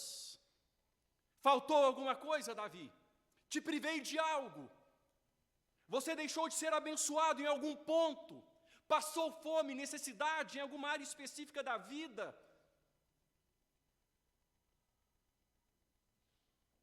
Porque, pois, desprezaste a palavra do Senhor, fazendo o que era mal perante Ele. Por que você desprezou a palavra do Senhor como fizera Davi? Por que você agiu desta forma? Você matou um homem, a Urias o Heteu feriste a espada, e a sua mulher tomaste por mulher, depois de o matar com a espada dos filhos de Amon. Você desprezou a palavra do Senhor. Meu irmão, guarde isso no seu coração. Cuidado, não despreze a palavra do Senhor. Como eu disse no começo, nós sabemos mais, muito mais do que cumprimos. Precisamos ter cuidado, muito cuidado. O que é que Deus te falou? O que é que Deus tem te falado? O que é que Deus tem te mostrado? Você tem desprezado.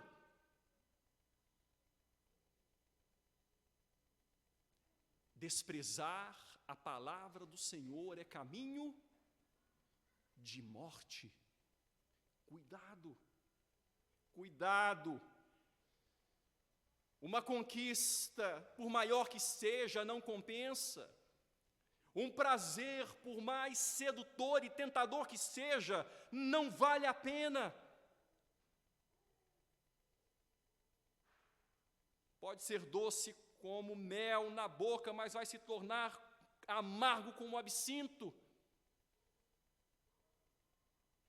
Desprezaste a palavra do Senhor e fez o que era mal perante Ele.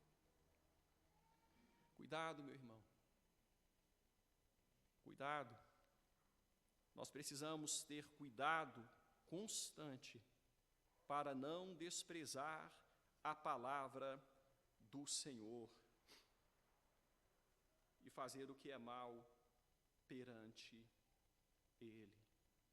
Ai de Davi, porque pecou.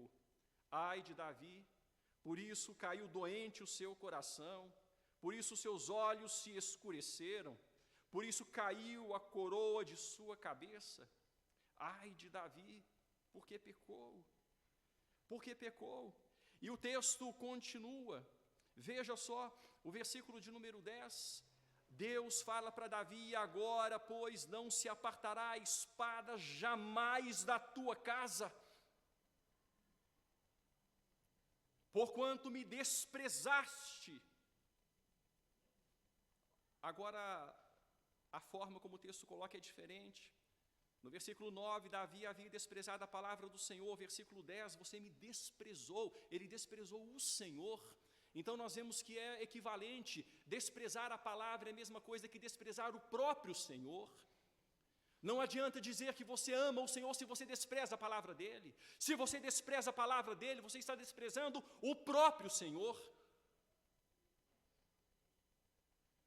Não há como amar o Senhor e desprezar a palavra do Senhor.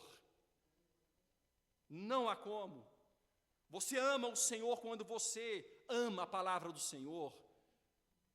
Deus não é um ídolo de escultura ao qual adoramos e, se necessário for, penduramos de cabeça para baixo.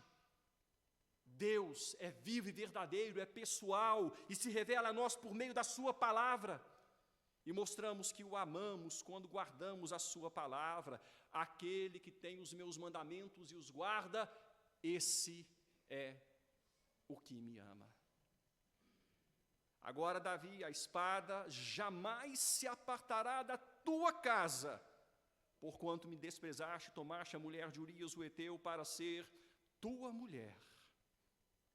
Assim diz o Senhor: eis que da tua própria casa suscitarei o mal sobre ti, e tomarei as tuas mulheres à tua própria vista, e as darei a teu próximo, o qual se deitará com elas em plena luz deste sol. O filho de Davi fez isso, porque tu fizeste em oculto, Davi, e você quis esconder, mas eu farei isto perante todo Israel e perante o sol. Então disse Davi a Natã: pequei contra o Senhor. Disse Natã a Davi: também o Senhor te perdoou o teu pecado, não morrerás. Irmãos, Deus foi mais compassivo que Davi. Davi disse lá da cordeirinha, né, esse homem tem que morrer, esse homem tem que morrer. E Deus falou assim: Davi, Deus perdoou, Deus é Deus compassivo, Deus é Deus de perdão, você não vai morrer. Mas,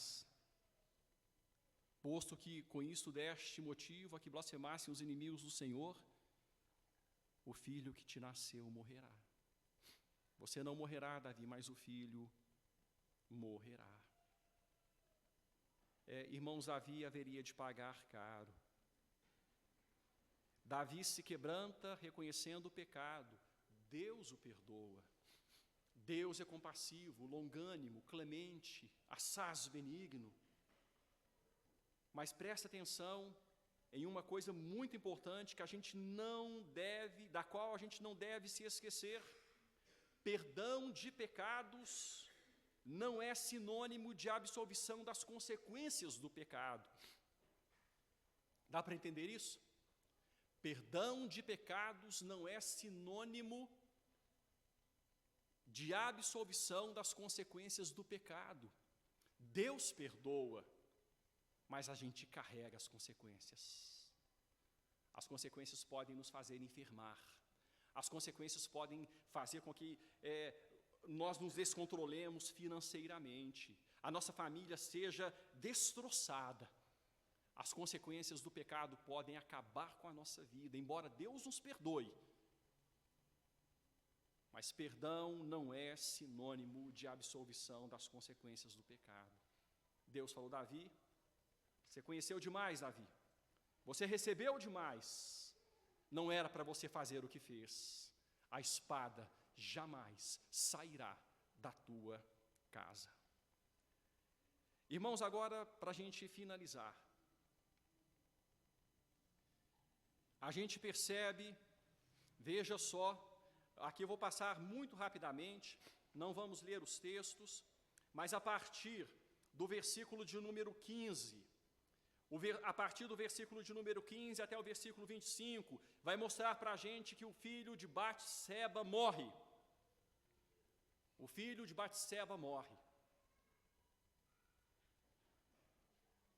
A realidade do perdão divino, contudo, fica clara com o nascimento de Salomão, filho de Batseba, Gedidias, amado do Senhor, que seria o próximo rei de Israel. O próximo rei de Israel, Deus faz isso para mostrar o perdão dele. Foi filho de Batseba, porque Deus perdoou Davi, mas o filho que nasceu ali por causa do pecado, morreu. Deus estava com a sua espada, e o texto vai continuar no capítulo 13, versículos 1 a 22, incesto de Aminon, um filho de Davi, força uma filha de Davi. Há um estupro dentro de casa, um estupro familiar. Aminon estupra Tamar, sua irmã, filhos de Davi. Absalão, filho de Davi, mata Aminon por causa do estupro de Tamar. Absalão se revolta contra Davi e Davi foge, porque Absalão se insurge contra Davi. Absalão se deita com as mulheres de Davi à vista do povo. Capítulo 16, versículos 20 a 23. Capítulo 18, versículos 9 a 18. Absalão morre. E tardiamente, completando, 1 Reis 2, versículos 15 a 25, Adonias, mais um filho de Davi, morre. Irmãos, Deus havia falado, a espada jamais sairá da sua casa, mas não morrerás, Davi, não morrerás. Davi disse, com relação à parábola contada por Natã, Davi disse, o homem que fez tal coisa morrerá, e pelo pecado pagará quantas vezes? Pela cordeirinha pagará quantas vezes? 4. Davi matou Urias, o filho de Batseba morreu, Aminon morreu, Absalão morreu, Adonias morreu. 4 filhos de Davi. 4 filhos de Davi foram ceifados. Pela cordeirinha pagará 4 vezes. Mas a pena que Davi deu não foi totalmente cumprida. Não foi totalmente cumprida na vida de Davi. Porque Deus é compassivo. E graças a Deus por isso. Deus manifestou compaixão que Davi não havia manifestado. O salário do pecado é a morte. Não é, irmãos? Não é assim que diz a palavra? Mas o dom gratuito de Deus é a vida eterna em Cristo Jesus, nosso Senhor. O filho de Davi haveria de nascer. O filho de Davi haveria de morrer na cruz, muito tempo depois, para pagar o pecado do próprio Davi.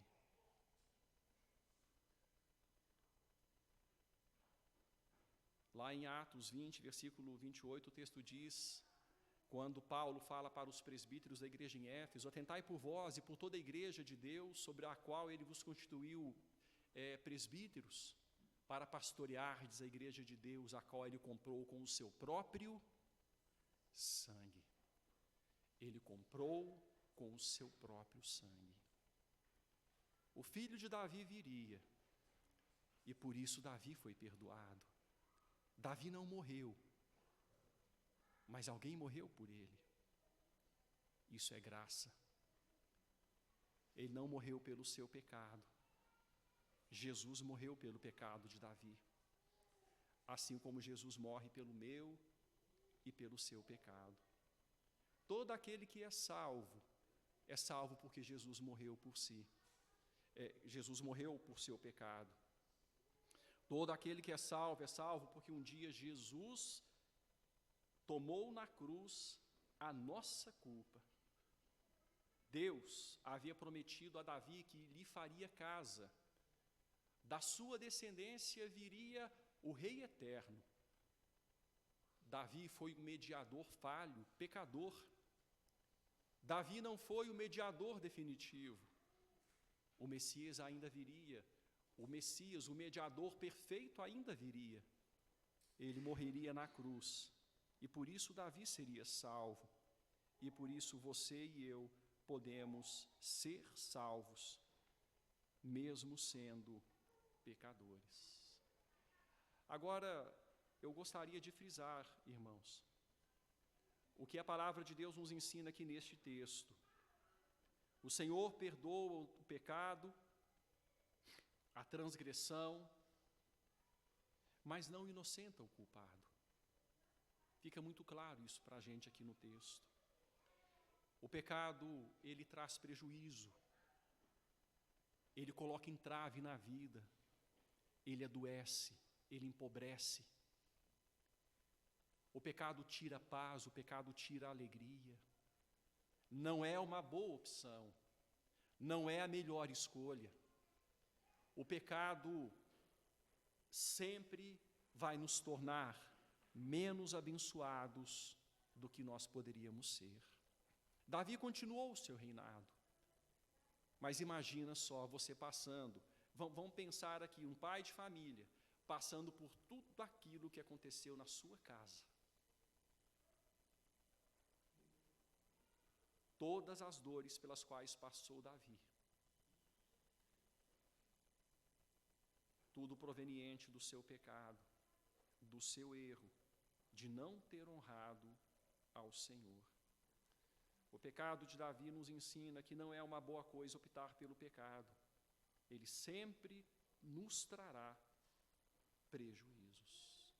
Mas nos ensina também que Deus é gracioso e misericordioso. A morte que nos era devida pela fé no Filho de Deus não mais está na nossa sentença. Hoje eu posso viver eternamente, ainda sendo pecador, porque eu confio no poder do Filho de Deus. Todo aquele que crê no Filho de Deus não verá a morte eternamente. Aquele que crê em Jesus como Salvador passou da morte para a vida. Que bênção! Isso é graça. Isso é graça. Em Davi vemos como o pecado é feio. Em Davi vemos como o pecado causa prejuízo. Mas em Davi vemos também como Jesus, como Deus, é gracioso para com aqueles que hão de ser salvos.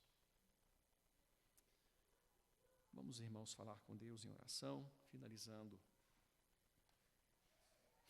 o nosso tempo de reflexão na palavra de Deus.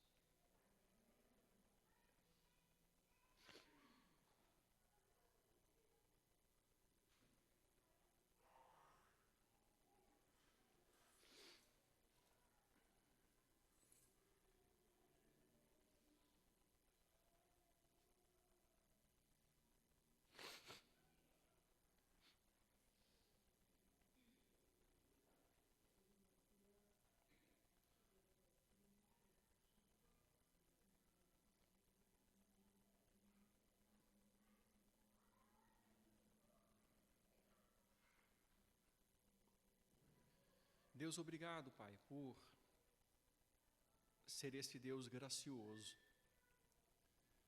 e por nos mostrar, ó Deus, nesta manhã, o quão prejudicial é o pecado. Ajuda-nos, Deus, a vigiar e orar para que não entremos em tentação. Ajuda-nos, ó Deus, cuidar de nós mesmos e da doutrina, como a palavra instrui. cuidar da doutrina para estarmos firmados nos ensinos do Senhor e cuidar de nós mesmos aplicando a doutrina à nossa vida. Ajuda-nos, Deus, a não confiar em nosso próprio coração, porque ele é enganoso. Mas o Senhor esquadrinha o coração e não deixa de visitar o pecado na vida do pecador. E fazer com que o pecador sofra as consequências das suas atitudes. Ajuda-nos, ó Deus, na nossa caminhada, a evitarmos desprezar a palavra do Senhor. Ó Deus, e ato contínuo, desprezar o Senhor. Na verdade, Deus, ao mesmo momento, quando se despreza a palavra, se despreza o Deus da palavra. Senhor, e muito obrigado pelo perdão dos pecados.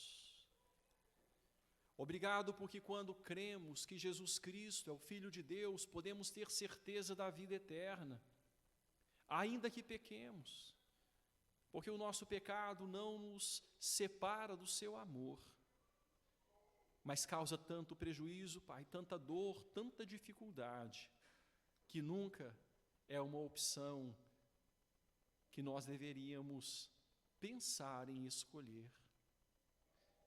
Causa tanto prejuízo, Senhor. Deus, mas muito obrigado pelo seu perdão.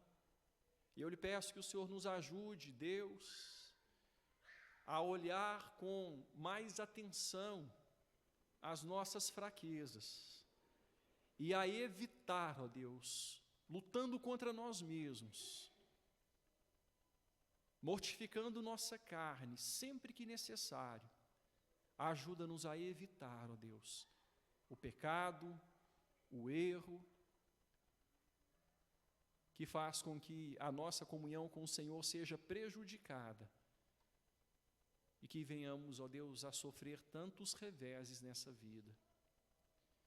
Ó Deus, muito obrigado por ser Deus de graça, Deus de perdão, Deus de amor, mas Deus justo também. Obrigado por Cristo Jesus, que na cruz morreu por Davi, que na cruz morreu por mim, que na cruz morreu por nós. E nele podemos dizer que somos salvos. Louvado seja o Senhor, Pai.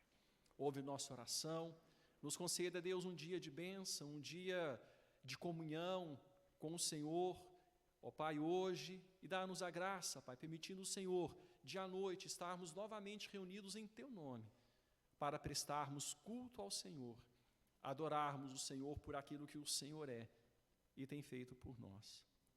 Em nome de Cristo Jesus é que eu faço esta oração. Amém.